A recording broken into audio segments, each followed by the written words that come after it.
name's Lauren, and I work here at the school as an SAP. It's from the ESD, so a student assistance professional in prevention and intervention. I really enjoy the way that Jake interacts with the students, and I think that there's a focus on getting the energy up and getting a lot of participation and speaking in ways that the students can really connect to.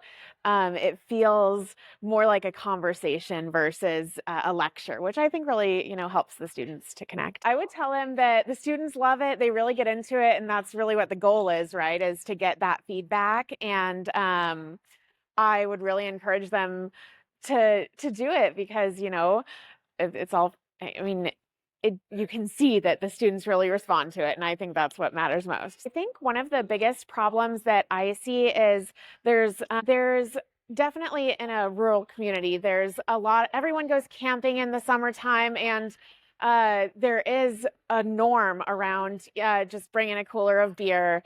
And part of the fun of camping is drinking.